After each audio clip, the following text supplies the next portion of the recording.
प्रणम्य शिरसाणेमिं गुणरेण विभूषणं महावीरं सम्मत्तरेण निलयं पेणिसंकीर्तनं वोच्छं नमिदोर्णेमि चन्दं सहायप्रक्रमं महावीरं वन्दुदयसत्ययुक्तं मोघादिसन्तवं वोच्छं नमः गुणरेण भूषण सिद्धान्तमिह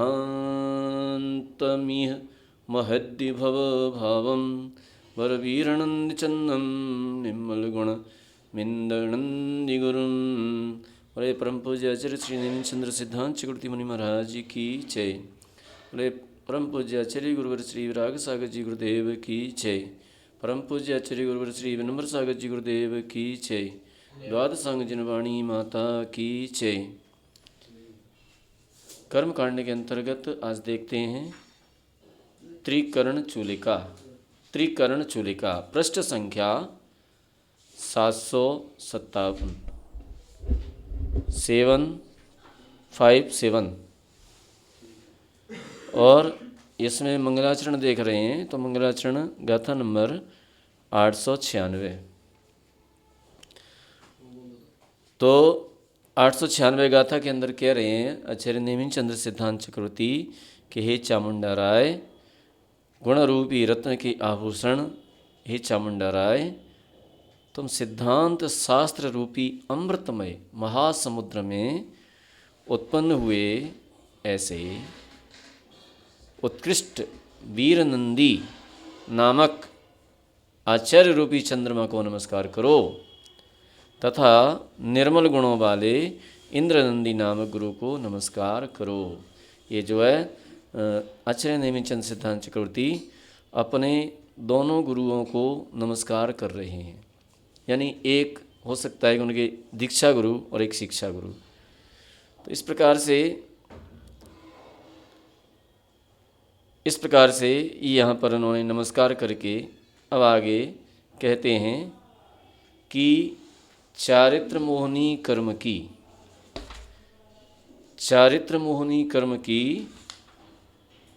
21 प्रकृतियाँ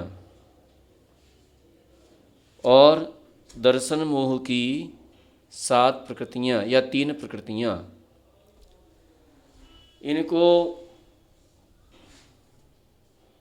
उपशम करते समय, क्षय करते समय, अनंतानुबंधी की विसंयोजना करते समय, दर्शन मोहनी की क्षय करते समय, उपशम करते समय 3 करणों को करता है। उनके नाम हैं अधैकरण, अपूर्वकरण और अनिवृत्तिकरण। तो इस प्रकार से ये 3 करण करता है।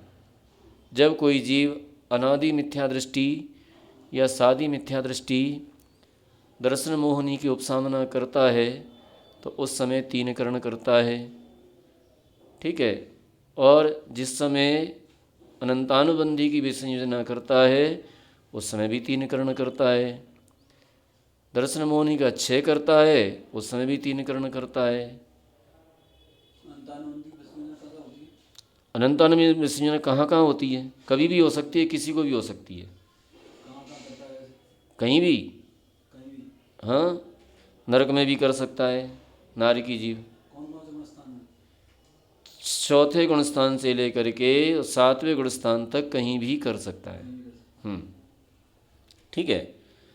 नारी की कर सकता है तो नारी की तो नियम से चौथे गुण स्थान में ही करेगा।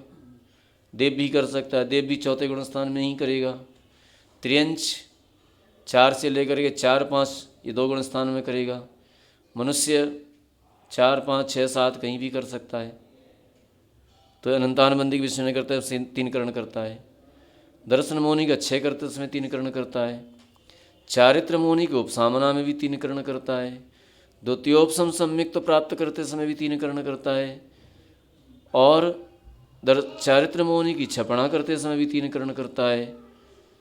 और चारित्र लब्धि प्राप्त करते समय अथवा देश संयम लब्धि प्राप्त करते समय 2 करण भी करता है और 3 करण भी करता है। इसमें कोई नियम नहीं है कि 3 करण ही करे, क्योंकि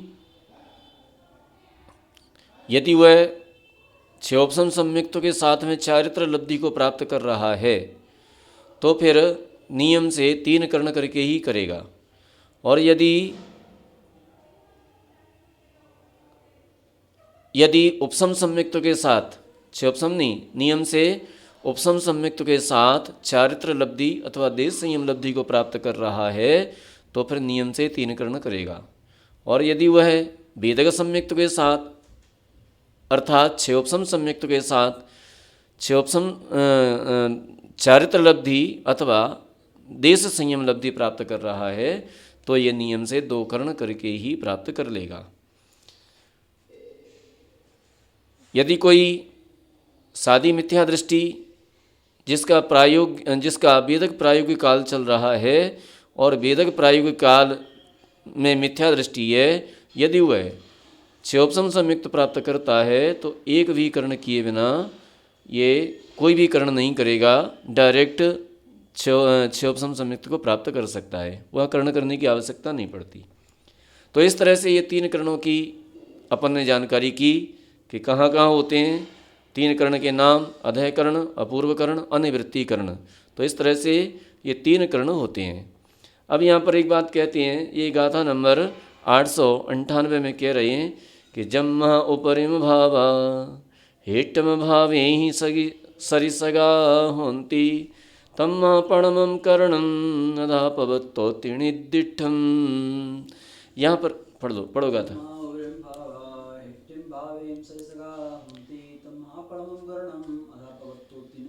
अब यहाँ पर कहते हैं कि जिस कारण इस प्रथम कर्ण में उपरितन समयवर्ती भाव परिणाम माने ऊपर के समयवर्ती परिणाम अधस्तन समय संबंधी भावों के समान होते हैं, इसलिए प्रथम कर्ण का नाम अधय प्रवृत्त कर्ण ऐसा अन्वयर्थ अर्थ के अनुसार नाम कहा गया है। तो ये लब्धिसार गाथा नंबर 25 और धवला पुस्तक नंबर 6, वहाँ भी इसको कहा है। ठीक है, तो ऊपर के परिणाम और नीचे के परिणाम, जहाँ पर समानता और असमानता दोनों पाई जाती हैं उसे अधय कर्ण कहते हैं। ठीक है, यानी ऊपर के परिणाम नीचे के परिणामों के समान भी हो सकते हैं और असमान भी हो सकते हैं। असमान कैसे होंगे, समान कैसे होंगे, अब ये चर्चा अपन ये करेंगे कि किस तरह से समान और किस तरह से असमान होते हैं। यहाँ पर एक शब्द और आता है अनुकृष्टि और निर्वर्गणा कांडक, इनके बारे में भी चर्चा करेंगे। अनुकृष्टि, अब अनुकृष्टि किसे कहते हैं? तो अनुकृष्टि का मतलब है परिणामों की खोज करना ही अनुकृष्टि है। ऊपर नीचे के परिणामों की खोज करना, खोज विशेष को अनुकृष्टि कहते हैं। और निर्वर्गण कांड किसे कहते हैं? जहाँ तक परिणाम नीचे के परिणामों से मिलते हैं, तो जहाँ तक मिलेंगे, जितने समय तक परिणाम मिलेंगे उतने समय के समूह को एक निर्वर्गण कांडक कहते हैं। ठीक है, अनुकृष्टि और निर्वर्गण कांडक। अनुकृष्टि का मतलब खोज करना, परिणामों का मिलान करना, ऊपर और नीचे के परिणाम को मिलाना। और निर्वर्गण कांडक का मतलब जहाँ तक परिणाम मिलते हैं उतने समयों के समूह को निर्वर्गण कांडक कहते हैं। तो इस प्रकार से ये अनुकृष्टि और निर्वर्गण कांडक अब अपन खोज करेंगे। अब देखते हैं यहाँ होता क्या है कि एक समय के परिणाम, अब एक समय के परिणाम कितने हैं? असंख्यात लोक प्रमाण। और संपूर्ण नहीं, सिद्धों के नहीं, वो तो कर्म का बंद होता है। सिद्धों के अनंत विभाग तो अनंत कर्म परगणाएँ आती हैं, वो नहीं लगाना यहाँ पर। यहाँ तो असंख्यात लोक प्रमाण समय, असंख्यात लोक प्रमाण परिणाम होते हैं एक एक समय के। और संपूर्ण अधय प्रवृत्त के तो वे भी असंख्यात लोक प्रमाण परिणाम होते हैं, क्योंकि असंख्यात लोक प्रमाण के असंख्यात भेद हैं।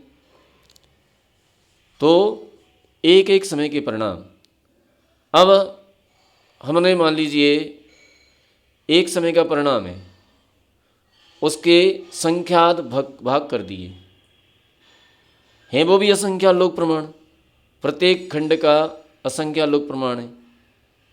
तो जो प्रथम भाग है, प्रथम खंड है, तो प्रथम खंड और द्वितीय समय का प्रथम खंड, ये वाले परिणाम कभी भी आपस में नहीं मिलेंगे। ठीक है, पहले समय का प्रथम खंड और दूसरे समय का प्रथम खंड, ये आपस में कभी भी नहीं मिलेंगे। ठीक है, द्वितीय समय का प्रथम समय का द्वितीय खंड और दूसरे समय का द्वितीय खंड, ये आपस में कभी नहीं मिलेंगे। इसी प्रकार से तीसरे समय पहले समय का तृतीय खंड और दूसरे समय का तृतीय खंड, ये भी आपस में कभी नहीं मिलेंगे। इनको कहते हैं पुनरुक्त परिणाम। हाँ, पुनरुक्त और अपनुरुक्त। ठीक है, तो पुनरुक्त परिणाम कभी भी आपस में नहीं मिलते। ठीक है, इसलिए समान समयवर्ती जीवों के परिणाम समान भी होते हैं और असमान भी होते हैं। अब असमान नहीं हो, असमान होते हैं तो असमान तो ये प्रक्रिया बता दी। इसी प्रकार से संख्या समय के बना लेना चाहिए, संख्यात खंड बना लेना चाहिए।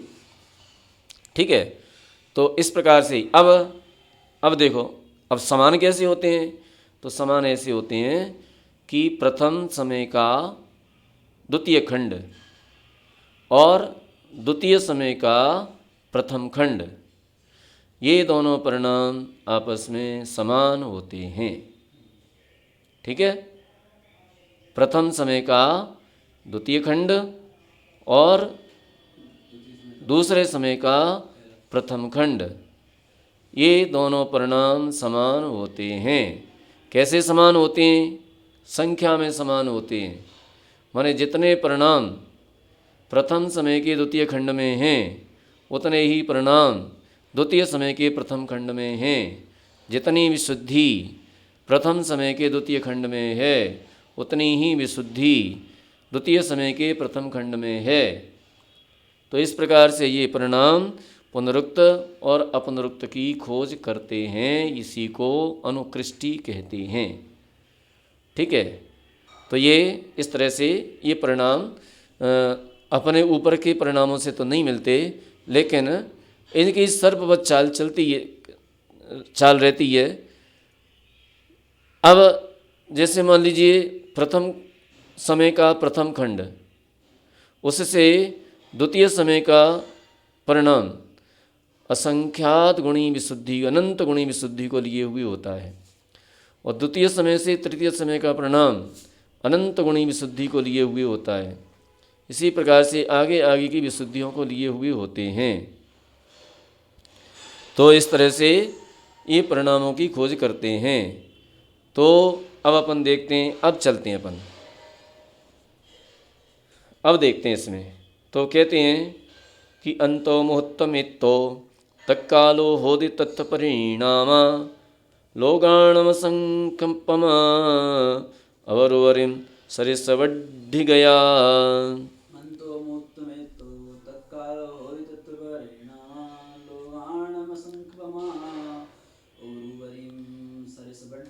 गाथा नंबर 899 है ना। तो अब उसका कहते हैं, अर्थ बताते हैं कि उस अधय प्रवृत्त कर्ण का काल कितना है? अंतर्मुहूर्त।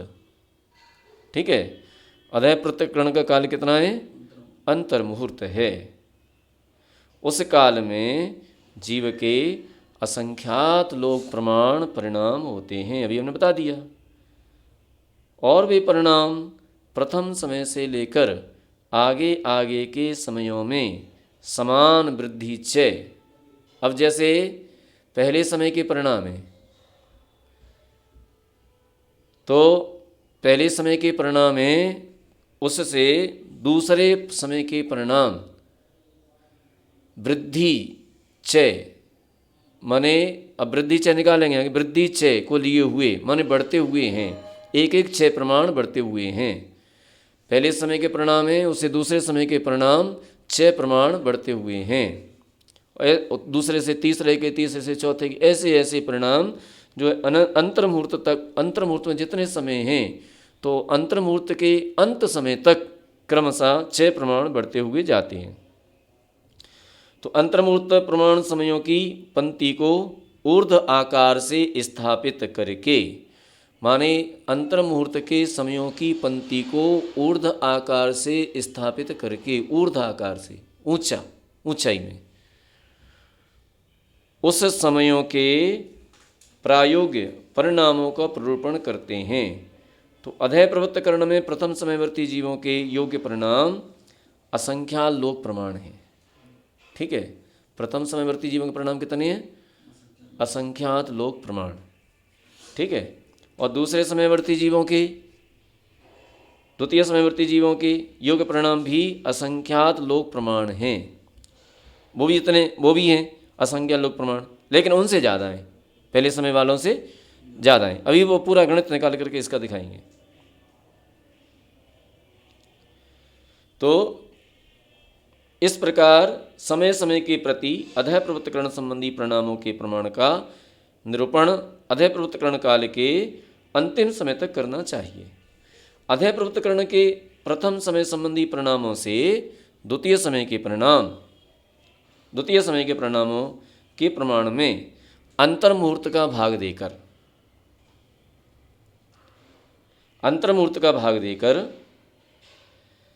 देने पर जितना प्रमाण आता है उतने प्रमाण से अधिक है।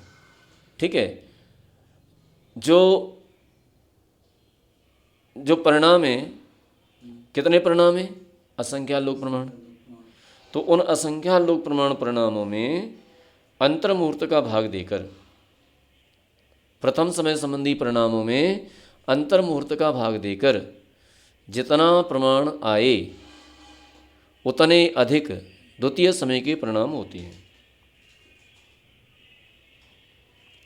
अधय प्रवृत्तकरण के द्वितीय समय संबंधी परिणामों से तृतीय समय के परिणाम विशेष अधिक होते हैं।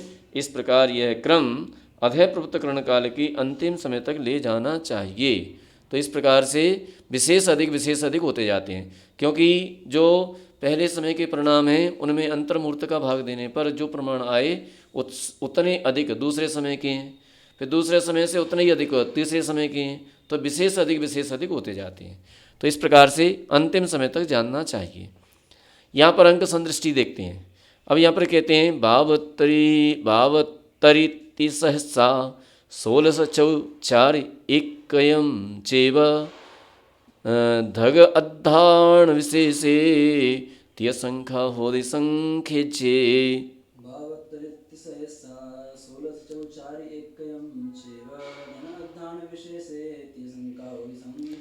अब देखो, अब यहाँ अंक संदृष्टि से समझाते हैं। भावत्तरी ती सहसा, है ना, ये आचार्य महाराज ने अंक संदृष्टि दे दी। भावत्तरी ती सहसा माने 72 और 30 सहस, 3000 सहस माने 1000, 3072 कुल परिणाम है। माना कि अंक संदृष्टि से जो है 3072 परिणाम है अधय प्रवृत्तकरण काल का, और 16 माने अधय प्रवृत्तकरण का काल 16 समय या मानक मान लिया। जो अंतर्मुहूर्त बताया था ना, उसको 16 समय इन्होंने मानक मान लिया।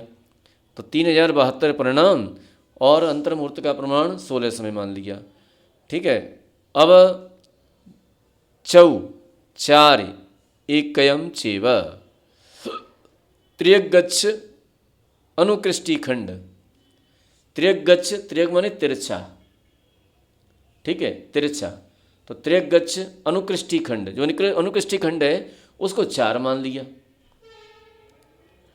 ठीक है, और ऊर्ध्व रूप वृद्धि का प्रमाण विशेष, ऊर्ध्व रूप जो वृद्धि हो रही है माने प्रत्येक प्रत्येक समय के परिणामों में वृद्धि हो रही है, उसको भी 4 4 मान लिया। हाँ, चार्ट बनवाया था ना इसका। हाँ, तो उसको भी 4 4 मान लिया। अब त्रियक रूप अनुकृष्टि में वृद्धि का प्रमाण एक कयम चेव। जो त्रियक रूप वृद्धि है, जो तिरछे रूप में वृद्धि हो रही है, वो एक एक की वृद्धि हो रही है। जैसे पहले खंड के परिणाम कितने हैं, मान लीजिए 39 परिणाम है, और दूसरे खंड के कितने हो जाएंगे, एक की वृद्धि हो जाएगी, और तीसरे खंड के कितने हो जाएंगे, एक की और वृद्धि हो जाएगी। तो एक एक बढ़ता हुआ, तो 39, 40, 41, 42, तो ये एक एक की वृद्धि हो रही है। ठीक है, तो एक एक की वृद्धि होते वृद्धि अर्थात 6 को सिद्ध करने के लिए संख्यात की सेनानी 3 का अंक समझना चाहिए। अब यहाँ पर 6 को सिद्ध करने के लिए एक सेनानी मान ली है एक, तो उसको 3 मान लिया है, तो 3 सेनानी मान करके अब इसकी सिद्धि करेंगे। अब इसकी सिद्धि करते हैं कि किस तरह से, ये बंद कर दो गेट पूरा, तो इस तरह से अब जो है इसकी सिद्धि करेंगे। तो यहाँ पर कर्ण के सर्व समय संबंधी परिणामों का समूह जो हो गया अपना, है ना। अब गाथा पढ़ते हैं अपन आगे। आदि धरणादो सब्बम पचय धरणम संक भाग परिमाणम कर्णे अधा पवत्ते होदित्य जिणे ही निदिठम।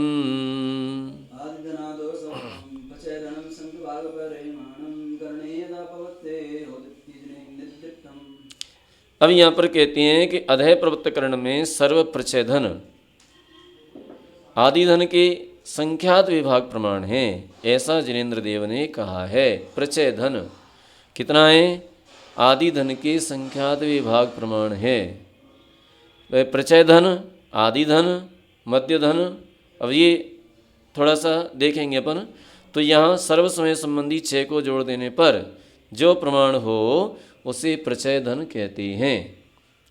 ठीक है, जैसे कितने समय लिए थे अपन ने, अभी पूर्व में कितने समय माने थे, 16 समय। गाथा नंबर 900, उसमें कितने समय माने थे, 16 समय माने थे, तो 16 समय। और 6 प्रमाण वृद्धि कितनी थी, ऊर्ध्व 6 वृद्धि कितनी थी, 4 4।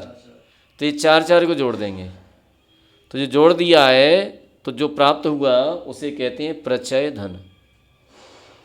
ठीक है, उसको क्या कहेंगे, प्रचय धन। अब प्रचय धन है, और प्रचय धन को उत्तर धन भी कहते हैं। इसको उत्तर धन भी कह सकते हैं, चय धन भी कह सकते हैं, और उत्तर धन भी कह सकते हैं। माने जो 6 की वृद्धि हो रही है, उस 6 की वृद्धि को जोड़ देने पर जो निकल करके आए उसको प्रचय धन कहते हैं अथवा उत्तर धन कहते हैं। तथा क्षय रहित सर्व समय संबंधी धन, इसको आदि धन कहते हैं। आदि धन किसे कहते हैं, जो संपूर्ण धन है उसमें से उत्तर धन को घटा देने पर या प्रचय धन को घटा देने पर जो बचता है उसे आदि धन कहते हैं। ठीक है, इसको क्या कहते हैं, आदि धन। सो पदकृत्वा संख्यातेन सर्वधने भक्ते भक्ते ऊर्ध्व चय प्रमाणम स्यात्। अर्थात पद की कृति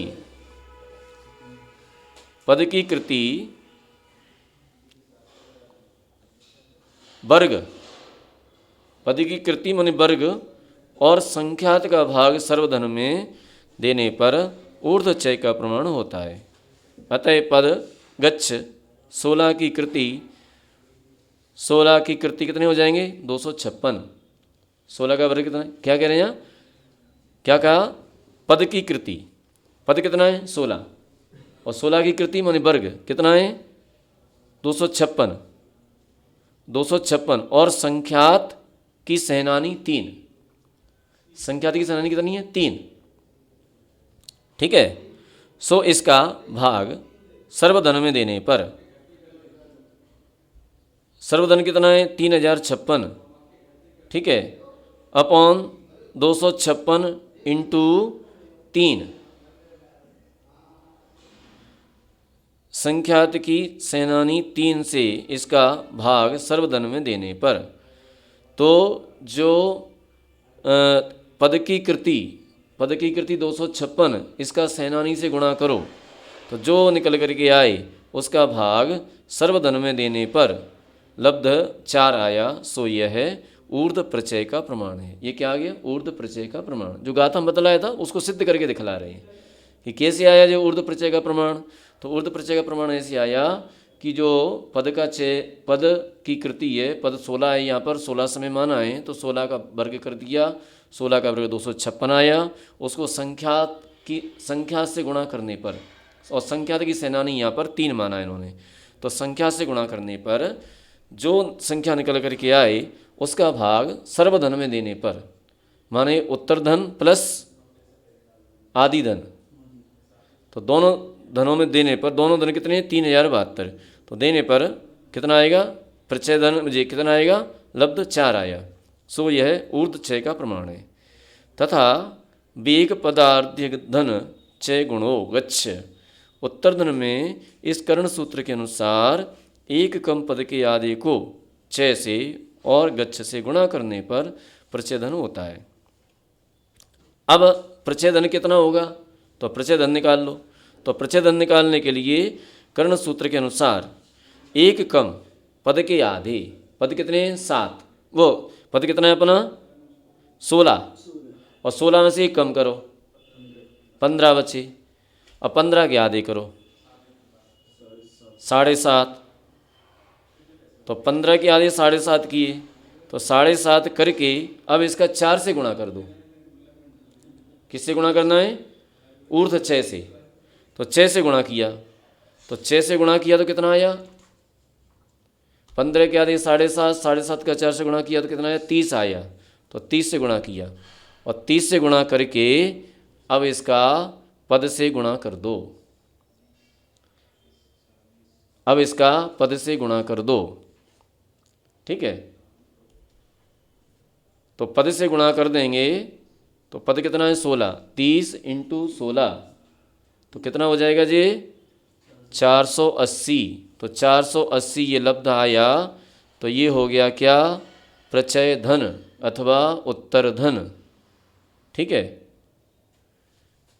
प्रत्यय धन अथवा उत्तर धन। इसके निकालने के और भी तरीके हैं। जो समान वृद्धि होती है ना, तो समान वृद्धि को लिए हुए इसका बीच का स्थान निकालना होता है। तो बीच का स्थान निकाल करके और पद से गुणा कर देंगे अपन, तो फिर उत्तर धन निकल करके आता है।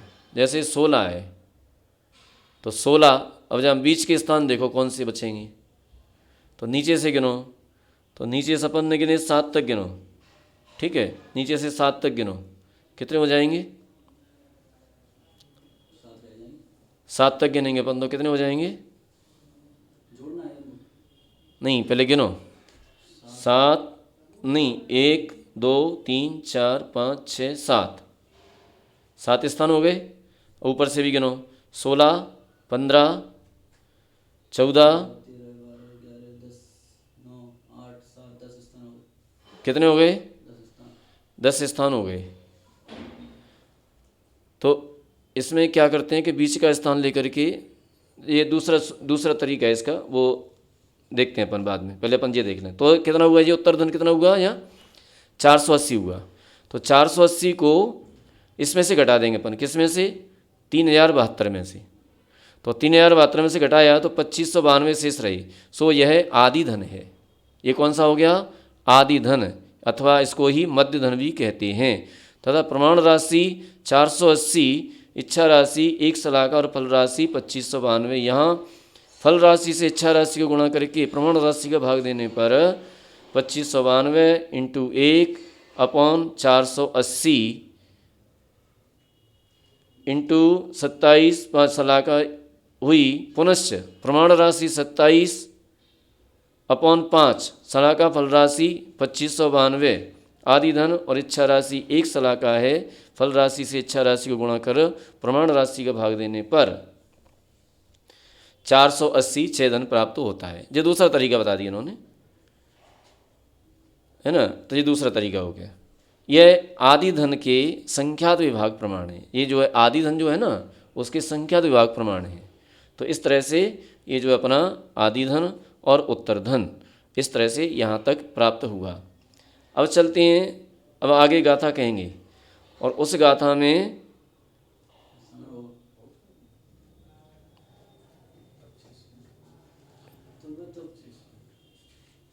हाँ, तो एक गाथा और पढ़ लेते हैं, फिर उसके बाद फिर अपन ये थोड़ा सा विषय और रह गया, उसके बाद फिर अपन देखते हैं आगे। उभय धणे सम्मिलिते पद पद कदि गुण संख रूप अद पचयम सब्बधणम तम तम पद कदि संकीर्ण भाजिदे पचयम। पढ़ो।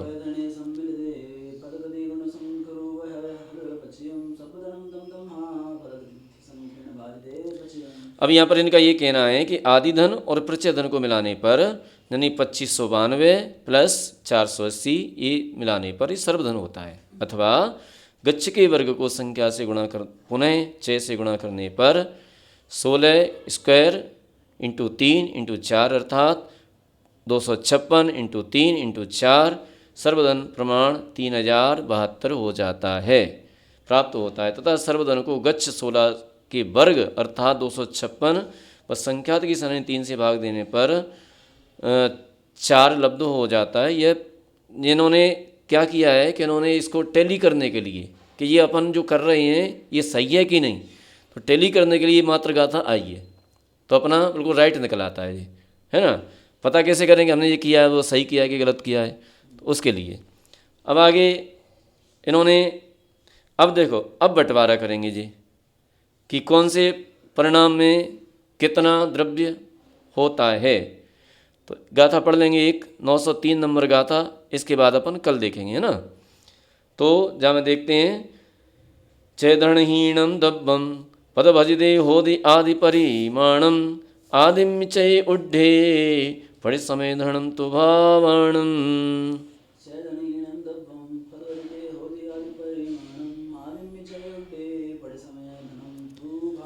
अब यहाँ पर कह रहे हैं कि अंक संदृष्टि में सर्वधन 3072 है, तो 3072 में से 480 घटाने पर 480 को घटा दीजिए, तो 480 घटा देंगे तो 2592 आदि धन होता है जी, आदि धन बचा।